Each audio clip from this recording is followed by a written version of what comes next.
Bonjour chers amis, auditeurs de Vidas Largas. Nous sommes heureux de vous retrouver sur les ondes pour notre émission radiophonique Camino Sefarad, rendue possible grâce à RCJ qui nous accueille dans ses locaux. Buenos días, queridos amigos de Vidas Largas.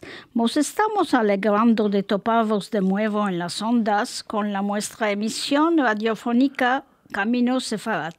Gracias a RCJ que nos recibe en sus locales. Après l'émission Nuestra Lingua, fondée en 1981 par notre maître Jaime Vidal Cefira Zal, suivie ensuite pendant 15 ans par celle de notre cher vice-président Edmond Cohen Zal, nous venons avec Camino Sefarad poursuivre le cours de ces rencontres. Notre objectif est le maintien de notre langue et la promotion de notre culture judéo-espagnole. Después de la emisión Nuestra Lingua, que nuestro querido maestro Jaime Vidal Cefira Zal empezó en 1981 y en 2004 las emisiones de nuestro vicepresidente Edmond Cohen Zal, quien compartió con nosotros su sabiduría durante 15 años hasta hoy, vamos con Camino Sefarad. Tener el placer de continuar estos encuentros. Nuestro objetivo estando que sigue viviendo nuestra lengua y nuestra cultura judeo-española. La réalisation de cette émission sera assurée par Dora Coquen, Chantal Hasdai et moi-même. Et évidemment Daniel et Théo dans la cabine d'enregistrement. La realización de estas emisiones será hecha por mí, Dora Coquen, Chantal y Marcel Hasdai, y Daniel con Théo en la cabina. Rappelez-vous que Jaime Vidal Cefira ne s'est pas contenté de propager sa science à quelques étudiants. Son but était de maintenir vivante notre langue, pas seulement parmi les universitaires, mais aussi dans le peuple séfaradi. Él no se va a contentar de expandir su sabiduría a unos cuantos estudiantes. Su escopo es de mantener nuestra lengua y nuestra cultura no solo entre los universitarios, mas también en el pueblo sefaradí. Plus de 40 ans après la fondation de notre association, nous nous trouvons tous ensemble, plus unis que jamais, pour maintenir notre langue et la meilleure preuve que Jaime a gagné son pari. Légion d'honneur, médaille de la ville de Paris, multiples hommages venus du monde entier sont venus consacrer sa réussite. Ya hay más de 40 años después de la fundación de nuestra asociación, nos topamos hoy en juntos más unidos que nunca para mantener nuestra lengua. Es la mayor prueba que Jaime rehusó en su escopo. Legión de honor, medalla de la ciudad de París, homajes venidos del mundo entero vinieron consagrar esta réussite. Notre association, Vidas Largas, suivant les conseils de son président et fondateur Jaime Vidal Cefira, s'efforce de maintenir non seulement notre langue, mais notre culture, notre cuisine, notre histoire, nos jeux de cartes comme la pastra, nos proverbes, nos prières en judéo-espagnol. Nuestra asociación Vidas Largas, siguiendo los consejos de su presidente y fundador Jaime Vidal Cefira, se esfuerza de mantener no solo nuestra lengua, mas nuestra cultura, nuestra cocina, nuestra historia, nuestros juegos de cartas como la pastra, nuestros refranes, nuestras oraciones en judío. Notre prochain atelier de Vidas Largas, toujours animé avec érudition et humour, par notre bureau aura lieu le 16 janvier dans les locaux de l'Écuge. Venez nous rejoindre si vous le pouvez. Nous serons heureux de vous accueillir. Nuestros ateliers, siempre animados por nuestro bureau, van a empezar de nuevo al 16 de enero. Estaremos tresalidos por vuestra presencia si estás en París. Dans ces ateliers, nous parlons nuestra lengua, lisons des articles en judéo-espagnol, parlons des événements passés ou à venir, faisons des projets de voyage. Nous avons aussi la possibilité d'emprunter des livres de notre bibliothèque. Nous nous retrouvons parfois avec grand plaisir dans des restaurants pour déguster la cuisine orientale typique. En estos ateliers hablamos, meldamos artículos en judeo-español, hacemos proyectos de viaje. Podemos tomar libros de vuestra biblioteca. Siempre tenemos mucha alegría de toparnos en juntos, no solo en los ateliers, si a veces vamos todos en juntos a un restaurante para una buena comida oriental atípica. Une adresse mail vidasdargas79@gmail.com diffuse dans le monde entier, créant un lien entre tous les amoureux de notre culture parmi les 5 continents. Chaque jour, cette adresse mail s'enrichit. Nous n'oublions pas que la guerre contre les criminels qui ont attaqué les kibbutzim, Moasharim et villages près de Gaza n'est pas terminée. Nous vivons une tragédie terrible et nous avons une pensée importante pour Israël. Nous présentons nos condoléances à toutes les familles victimes des attaques des jours horribles d'octobre 2023.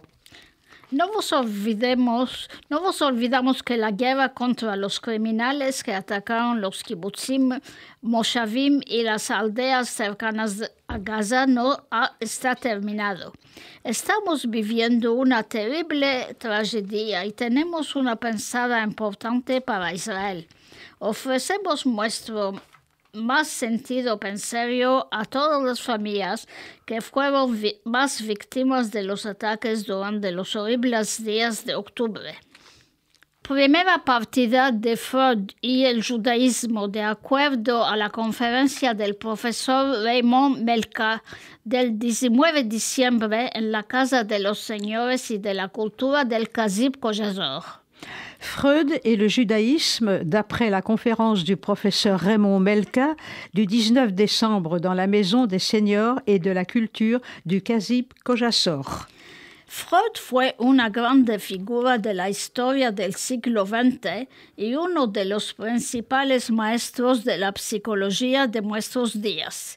El nombre de Sigmund Freud es ampliamente conocido del público, mismo si no se apasiona especialmente por la psicología o la filosofía del siglo XX. Es un personaje mayor del pensamiento moderno que empezó su obra escrita en un libro famoso, Arriba de la interpretación de sueños, publicado en 1899. Después escribió mucho hasta la fin de su vida. Freud fut une grande figure de l'histoire du XXe siècle et l'un des principaux maîtres de la psychologie de nos jours. Le nom de Sigmund Freud est très largement connu du public, même si on ne se passionne pas spécialement pour la psychologie ou la philosophie du XXe siècle. C'est un personnage majeur de la pensée moderne qui a commencé son œuvre écrite dans un livre célèbre sur l'interprétation des rêves publié en 1899, puis a beaucoup écrit jusqu'à la fin de sa vie. En muy pocos años, él revolucionó enteramente la psiquiatría o la psicoterapia, que trata residuos del espíritu, ama también la psicología o la conciencia del espíritu humano con nuevas métodos y nuevas teorías. Él inventó el término de psicanálisis, escribió también varios libros arriba del arte, de la religión, de la guerra, de la compañía, en inspirándose de su conciencia de la psicanálisis. En très peu d'années, il a révolutionné entièrement la psychiatrie ou la psychothérapie, qui traite des maladies de l'esprit, mais aussi la psychologie ou connaissance de l'esprit humain, avec de nouvelles méthodes et de nouvelles théories. Il a inventé le terme de psychanalyse, il a aussi écrit des livres variés sur l'art, sur la religion, sur la guerre, sur la société, en s'inspirant de sa connaissance de la psychanalyse.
También un judío consciente de su identidad, conociendo bien las tradiciones de su entorno familiar del hebreo y el yiddish, cerca de estos judíos del este que evoca en sus libros.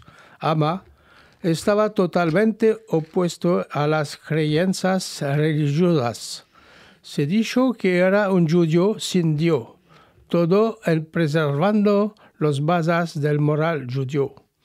Él merece de ser conocido y meldado, mismo si no se comparte todas sus ideas.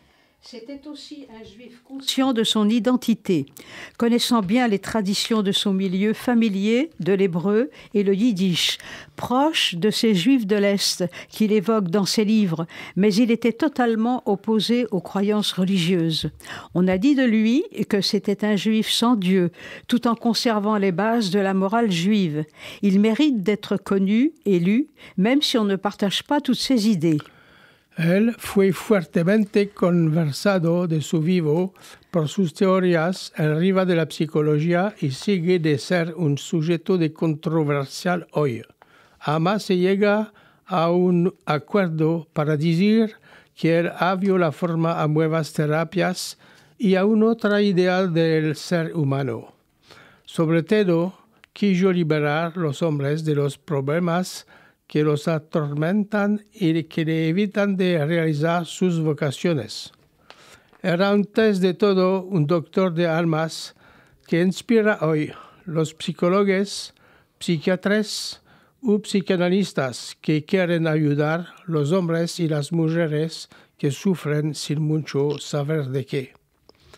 Para presentar la vida y la obra de Freud, va a developar 3 puntos delante de vosotros. Il a été fortement discuté de son vivant pour ses théories sur la psychologie et continue d'être un sujet de controverse aujourd'hui. Mais on s'accorde pour dire qu'il a ouvert la voie à de nouvelles thérapies et à une autre idée de l'être humain. Surtout, il a voulu libérer les hommes des problèmes qui les tourmentent et les empêchent de réaliser leur vocation. C'était avant tout un médecin des âmes qui inspire aujourd'hui les psychologues, psychiatres ou psychanalystes qui veulent aider les hommes et les femmes qui souffrent sans trop savoir pourquoi. Pour présenter la vie et l'œuvre de Freud, je développerai 3 points devant vous. Los escenarios de su vida de 1856 a 1939. Su infancia y su formación, 1856 a 1886. Sigmund Freud nació el 6 de mayo de 1856 en Freiberg, chica ciudad de Moravia, en el Imperio Austrohúngaro de esta era. Murió de un cáncer de la Chaine el 23 de septiembre de 1939 en Londres. Vivió sobre todo en Viena, capital del Imperio Austrohúngaro, pues de la República de Austria. En esta periodo realizó una obra inmensa. Les étapes de sa vie, de 1856 à 1939, son enfance et sa formation, 1856 à 1886. Sigmund Freud est né le 6 mai 1856 à Freiberg, petite ville de Moravie dans l'Empire austro-hongrois de cette époque. Il est mort d'un cancer de la mâchoire le 23 septembre 1939 à Londres. Il a vécu surtout à Vienne, capitale de l'Empire austro-hongrois, puis de la République d'Autriche. Pendant cette période, il a réalisé une œuvre immense.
Los parientes de Freud se instalaron en Viena en 1860. El mancebo Freud se va a hacer el grande de 7 criaturas de esta familia. Va a seguir estudios de medicamento de 1873 a 1881. Se va a unir con Joseph Breuer, que usaba por los cuidados una métoda dicha catártica. Va a publicar un labor en viva de la histeria femenina con este mismo Joseph Breuer, en estudiando el caso de la señora Anna Q. Les parents de Freud se sont installés à Vienne en 1860.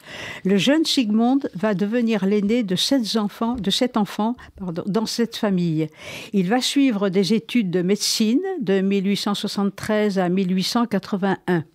Il va se lier avec Joseph Breuer, qui utilisait pour les soins une méthode dite cathartique. Il publiera un ouvrage sur l'hystérie féminine avec ce même Joseph Breuer en 1896, en étudiant le cas de Madame Anna Q.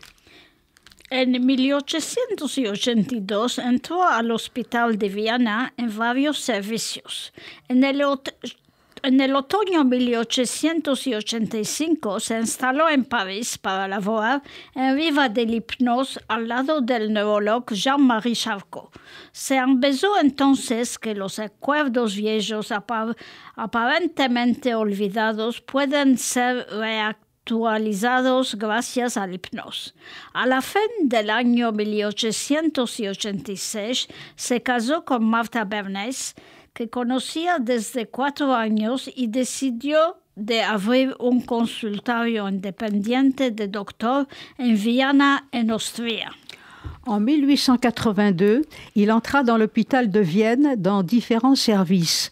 À l'automne 1885, il s'est installé à Paris pour travailler sur l'hypnose auprès du neurologue Jean-Marie Charcot. Il a appris alors que les souvenirs anciens et apparemment oubliés peuvent être réactualisés grâce à l'hypnose. À la fin de l'année 1886, il s'est marié avec Martha Bernays, qu'il connaissait depuis 4 ans, et a décidé d'ouvrir un cabinet indépendant de médecins à Vienne, en Autriche.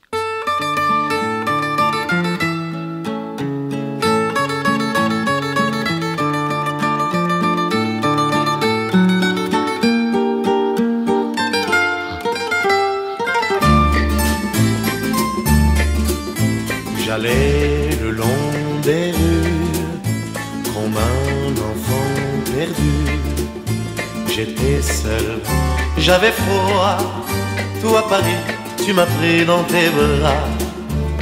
Je ne la reverrai pas, la fille qui m'a souri.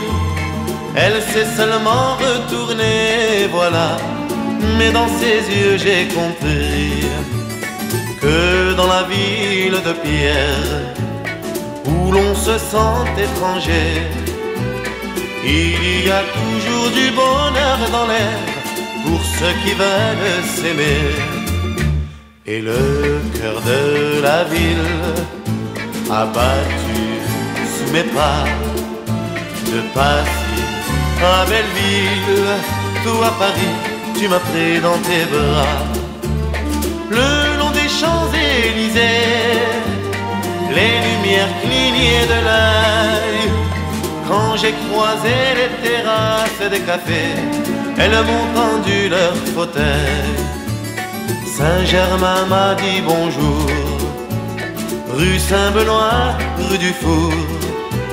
J'ai fait danser pendant toute la nuit les filles les plus jolies. Au petit matin blême, devant le dernier crème, j'ai fermé mes yeux là. Toi Paris, tu m'as pris dans tes bras. Sur les quais de... Los empecillos de la psicanálisis, 1886 a 1920. A contar desde 1890 se mete a dudar del uso del hipnosis para encontrar los acuerdos. Pensa en cambio al rol del discurso para exprimir los pensamientos hondos y se acerca de Joseph Breuer para publicar juntos un libro. En 1895 nace su segena criatura, Anna, que se hará psicanalista después de ser psicanalizada por su propio padre. En 1896 crea el termo de psicanálisis para diseñar su teoría y su práctica médicale. Les débuts de la psychanalyse, 1886 à 1920. À partir de 1890, ils se mettent à douter de l'utilisation de l'hypnose pour retrouver les souvenirs. Ils pensent plutôt au rôle de la parole pour exprimer les pensées profondes et se rapprochent de Joseph Breuer pour publier ensemble un livre. En 1895, naît son 6e enfant, Anna, qui deviendra psychanalyste après avoir été psychanalysée par son propre père. En 1896, il crée le terme de psychanalyse pour désigner sa théorie et sa pratique médicale. Este mismo año muere su padre. Fue por él un dolor difícil, lo que lo hizo traer a practicar una autoanalisa, una psicanalisa arriba de él mismo. Se sirvió de sus sueños como soporte de su autoanalisa. Pensaba que los sueños son la forma real hacia el inconsciente y que la analisa de estos sueños permite de ir final a los pensamientos, represiones por el individual. Esto lo condució a redactar su libro famoso Arriba de la interpretación de los sueños en 1899, pues un otro livre Arriba de los sueños un año después. Cette même année meurt son père. Ce fut pour lui un deuil difficile, ce qui l'a amené à pratiquer une auto-analyse, une psychanalyse sur lui-même. Il se servit de ses rêves comme support de son auto-analyse.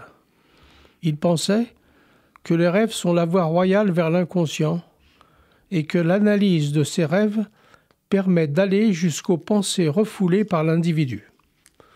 Cela le conduisit à rédiger son livre célèbre sur l'interprétation des rêves en 1899, puis un autre livre sur les rêves un an plus tard. En 1899 fue reconocido por sus colegas y se hace asesor de la Asociación Imperial por la Psiquiatría y por la Neurología en Viena. Su consultorio se developa, no tiene más preocupación financiera. En 1901, él descubre una nueva forma de acceso al inconsciente, son los lapsos o los hierros. Publica un nuevo laboro, La psicopatología de la vida diaria.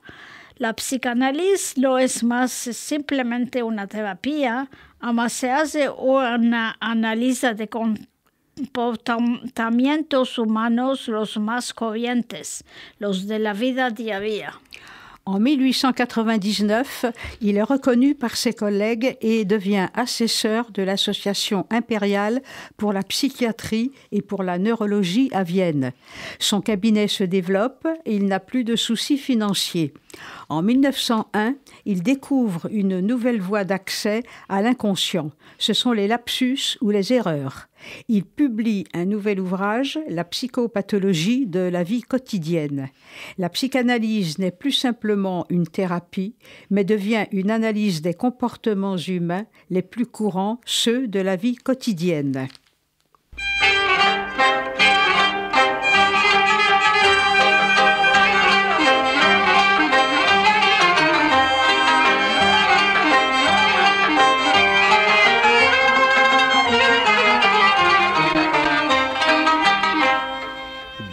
Bekledim de gelmedin, sevdiğimi bilmedin. Bekledim de gelmedin, sevdiğimi bilmedin, gözyaşımı silmedin, hiç mi beni sevmedin? Gözyaşımı silmedin, hiç mi beni sevmedin? Söyle, söyle, hiç mi beni sevmedin?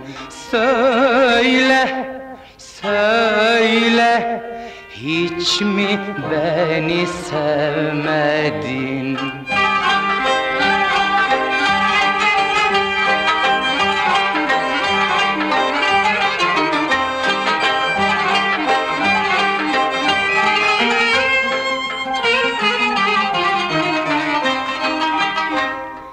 Bir öpücük ver bana, yalvarıyorum. En esta época, el movimiento psicanalítico se developa no solo en la Europa, ama también en los Estados Unidos de América.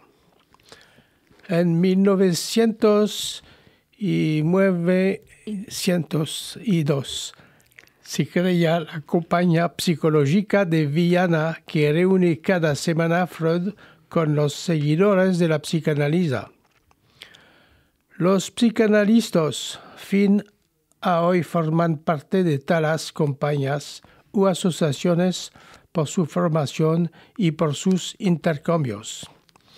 En 1905 publica un libro arriba del cabello de una persona llamada Dora debajo el título Fragmentos de una análisis de histeria, en el cual él evoca la resistencia del asesino comparado al cual que analiza lo que frena la cicatrización. À cette époque, le mouvement psychanalytique se développe, non seulement en Europe, mais aussi aux États-Unis d'Amérique. En 1902, se crée la Société psychologique de Vienne, qui réunit chaque semaine Freud avec les adeptes de la psychanalyse. Les psychanalystes, jusqu'à aujourd'hui, font partie de telles sociétés ou associations pour leur formation et pour des échanges.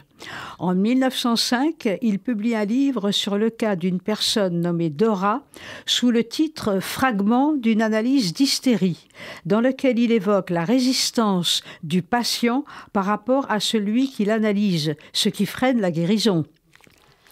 En 1909 publica la primera revista de psicanálisis. Organiza el primer Congreso Internacional de Psicanálisis en Salzburg y se va con dos colegas al continente americano para presentar esta nueva terapia. La recopilación de sus conferencias en los Estados Unidos será publicada debajo del nombre 5 lecciones en riva de la psicanálisis. En 1910 es creada la Asociación Internacional de Psicanálisis. Esta asociación existe siempre y cuenta actualmente alrededor de 70 asociaciones nacionales, regrupando más de 10,000 psicanalistas à travers le monde. En 1909, il publie la première revue de psychanalyse, organise le premier congrès international de psychanalyse à Salzbourg et se rend avec 2 collègues sur le continent américain pour présenter cette nouvelle thérapie. Le recueil de ces conférences aux États-Unis sera publié sous le nom de 5 leçons sur la psychanalyse. En 1910 est créée l'Association internationale de psychanalyse.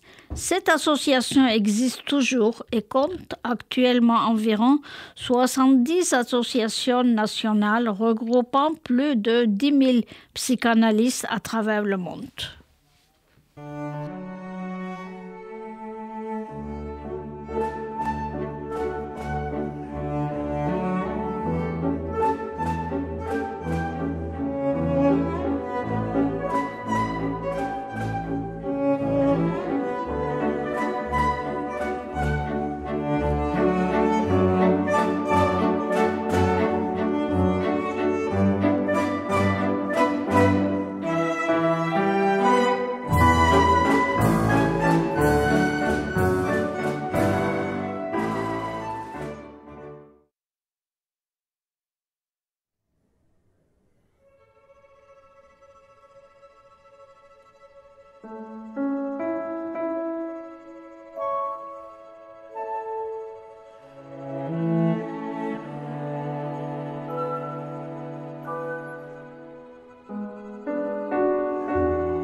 Ama, desde 1906 aparecen las primeras rupturas entre Freud y algunos de sus colegas. Sufre de la salida de Wilhelm Fliess en 1906, Alfred Adler en 1911, Carl Jung en 1913. Más tarde va a ver también la idura de Otto Rank en 1924, pues Sándor Ferenczi en 1929, que van a encontrar nuevas teorías de la psicanálisis en riva de bases diferentes de estas de Freud. De este modo, Carl Jung va a crear la psicología analítica partiéndose de algunos principios de Freud, incluido el famoso complejo de Oedipo. Adler va a insistir en riva de la noción de complejo de inferioridad que mete en el centro de su teoría. Mais à partir de 1906 apparaissent les premières ruptures entre Freud et certains de ses confrères. Il souffre du départ de Wilhelm Fliess en 1906, d'Alfred Adler en 1911, de Carl Jung en 1913. Plus tard, il va falloir voir partir aussi Otto Rank en 1924, puis Sándor Ferenczi en 1929, qui vont fonder de nouvelles théories de la psychanalyse sur des bases différentes de celles de Freud. Ainsi, Carl Jung va créer la psychologie analytique en se séparant de certains principes de Freud, dont le célèbre complexe d'Oedipe. Adler va insister sur la notion d'infériorité qu'il met au centre de sa théorie. La dedicación oficial de 1920 a 1939. En 1920 sufre de la muerte de su segunda hija Sophie. Ama recibe este mismo año la dedicación oficial porque es nombrado profesor ordinario de la Universidad de Viena. Durante este mismo año va a describir la marcha del espíritu humano con las nociones de esto, de yo y de acerca de mí, que son fundamentales en su teoría, en corrigiendo lo que había escrito 20 años antes arriba de la diferenciación del inconsciente, el preconsciente y el consciente aliento de la alma humana. La consécration officielle de 1920 à 1939. En 1920, il souffre de la mort de sa deuxième fille, Sophie, mais il reçoit cette même année la consécration officielle car il est nommé professeur ordinaire de l'Université de Vienne. Pendant cette même année, il va décrire le fonctionnement de l'esprit humain avec les notions de ça, du moi et du surmoi, qui sont fondamentales dans sa théorie, en corrigeant ce qu'il avait écrit 20 ans auparavant sur la distinction entre l'inconscient, le préconscient et le conscient dans l'âme humaine. Desde 1921 se crean clínicas psicanalíticas en las grandes capitales europeas, en Berlín, Londres, Viena. Recibe en su consultorio de Viena personalidades conocidas, escribanos como Louis André Salomé, con quien cambiará una correspondencia de más de 25 años. Los surrealistas se reclaman de él. Permite a los que no son doctores de practicar la psicanálisis, lo que es un tornado en la historia de este movimiento. À partir de 1921, se créent des cliniques psychanalytiques dans les grandes capitales européennes, à Berlin, Londres, Vienne. Il reçoit dans son cabinet de Vienne des personnalités connues, des écrivains comme Louis Andreas Salomé, avec qui il échangera une correspondance de plus de 25 ans. Les surréalistes se réclament de lui. Il permet à des non-médecins de pratiquer la psychanalyse, ce qui est un tournant dans l'histoire de ce mouvement. En 1925 hace la conocencia de Marie Bonaparte, que forma y analiza. Esta mujer jugará un rol esencial en el developamiento de la psicanálisis en Francia, en creando en 1926 la Compañía Psicoanalítica de París y en traduciendo obras de Freud en francés. Ama en 1923, Freud se avisa que tiene un cáncer de la chaine que va a provocar su muerte unos cuantos años más tarde, en 1939. En 1925, il fait la connaissance de Marie Bonaparte, qu'il forme et qu'il analyse. Cette femme jouera un rôle essentiel dans le développement de la psychanalyse en France, en créant en 1926 la Société psychanalytique de Paris et en traduisant des œuvres de Freud en français. Mais en 1923, Freud apprend qu'il a un cancer de la mâchoire qui va provoquer sa mort quelques années plus tard, en 1939.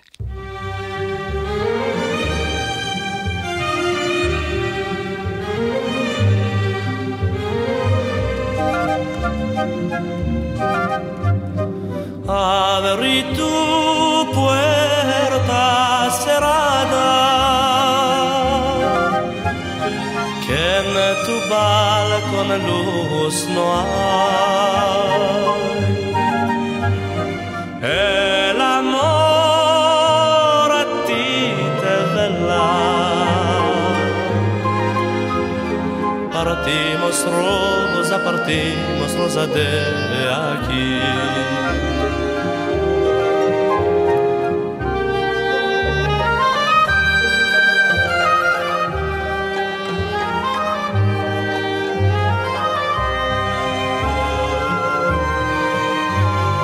Demandí por la tua hermosura,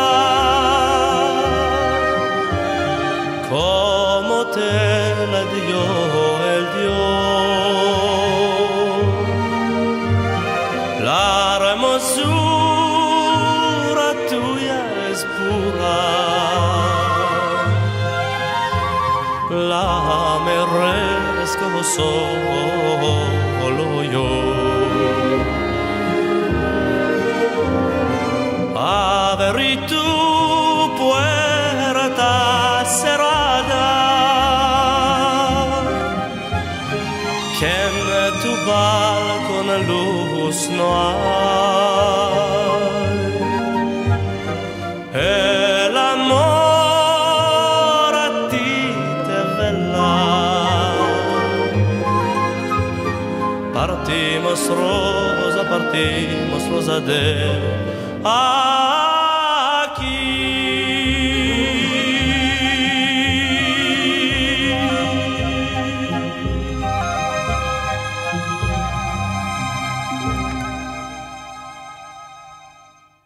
Aquí se escapa la primera partida de nuestro texto arriba de Sigmund Freud.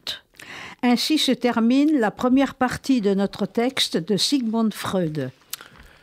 Queridos amigos, oyentes de RCJ, de Vidas Largas y de todas las partes del mundo, Tuvimos la alegría de pasar una hora juntos, hablando en nuestra lengua, el judío-español, siguiendo el deseo de nuestro maestro y fundador, Jaime Vidal Sefira, de buena memoria, siguiendo nuestro camino sefarad, y merci mucho a RCJ y vosotros por escuchar nuestra emisión. Vuestra emisión se puede oír en directo los segundos y cuarto jueves de los meses a las 23 horas francesa o en podcast con Radio RCJ. Tenemos nuestro mail vidaslargas79@gmail.com. Chers auditeurs de RCJ, de Vidas Largas et de toutes les parties du monde, nous avons eu la joie de partager avec vous une heure en parlant notre langue, le judéo-espagnol, suivant le désir de notre maître et fondateur Jaime Vidal Sefira de mémoire bénie, suivant notre Camino Sefarad. Et merci beaucoup à RCJ et à vous tous d'avoir écouté notre émission. Notre émission peut être écoutée en direct les 2e et 4e jeudis du mois à 23h, heure française, ou en podcast sur Radio RCJ, vidaslargas79@gmail.com. Si vivís en París, vos convidaremos a participar a nuestros ateliers de conversaciones en judío los martes cada 15 días en el EQG Calle Lafayette en Paris. Si vous êtes parisienne, nous vous invitons à participer à nos ateliers de conversation qui ont lieu tous les 15 jours à nos ateliers de conversation le mardi à 14h30 à l'EQG, rue Lafayette à Paris. N'oubliez pas le spectacle Chant profond juif de Jean-Henri Blumen à l'Écuge le 28 janvier à 17h et le 29 janvier à 20h. Et le spectacle de Yael Morciano, Hanina, le 21 janvier 2024 à 16h au centre MEDEM. Toparéis en nuestro mail todos los atadillos necesarios para conectarvos y demás páginas llenas de referencias y artículos, documentos de escribas y más y más. Si queréis juntarvos a nuestra referencia, escribirvos a nuestra asociación Vidas Largas, serás los bienvenidos. Vous trouverez sur notre mail tous les liens nécessaires pour vous connecter et en outre des pages pleines de références, d'articles, de documents d'archives et bien davantage. El jueves 26 de octubre, si quiere el Dios, esperamos toparvos sanos y recios para nuestra próxima emisión Camino Sefarad. Le jeudi 26 octobre, si Dieu le veut, nous espérons vous retrouver tous en bonne forme pour notre prochaine émission Camino Sefarad.